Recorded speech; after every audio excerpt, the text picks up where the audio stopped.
They call me mad, but I'm not mad. I swear I'm not. You will soon see. You will understand why I did what I did.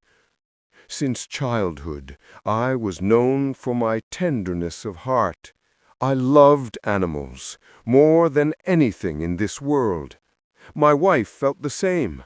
Our house was full of pets, dogs, birds, rabbits, and my favorite of all, a beautiful black cat named Pluto. Pluto was intelligent, affectionate. He followed me everywhere. For years, our friendship was perfect. But then, I changed. I began to drink too much. Wine turned me into someone else. I became irritable, violent, cruel. My gentle soul was replaced by something dark. My poor wife suffered my temper. And Pluto, my dear Pluto. One night I came home drunk. Pluto tried to avoid me. Avoid me, the man who had loved him so much?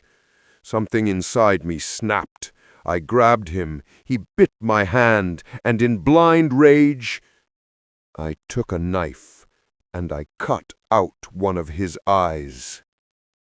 The next morning, the horror of what I had done filled me with pain. I felt guilty, but guilt soon turned into anger again, and so I hung him from a tree. Yes, I killed him, my faithful friend. That night, our house burned to the ground.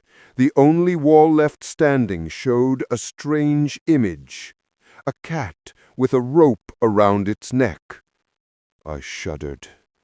People said it was just coincidence, but I knew better. It was Pluto, haunting me.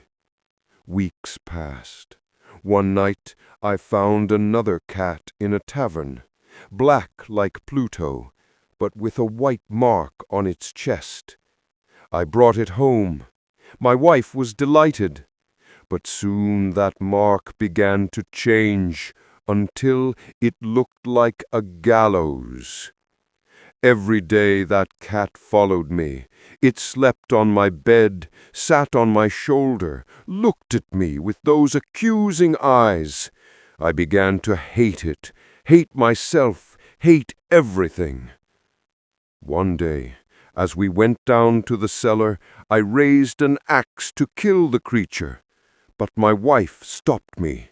In that moment of fury, I turned the weapon on her. I buried the axe in her head. I hid the body behind the wall. I worked carefully, brick by brick, proud of my cleverness. No one would ever find her.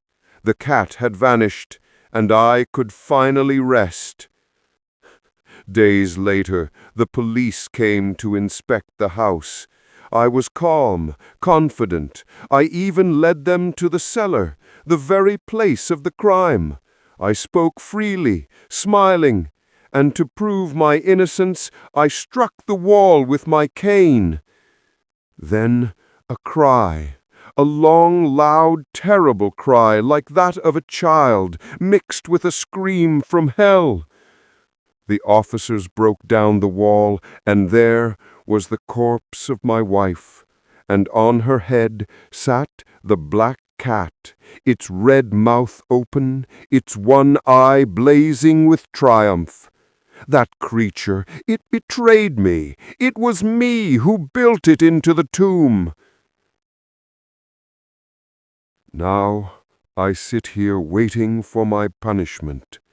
The gallows await me, just like the mark on the cat's chest. I am not mad. I was only possessed by the spirit of perverseness, the desire to do wrong simply because I could.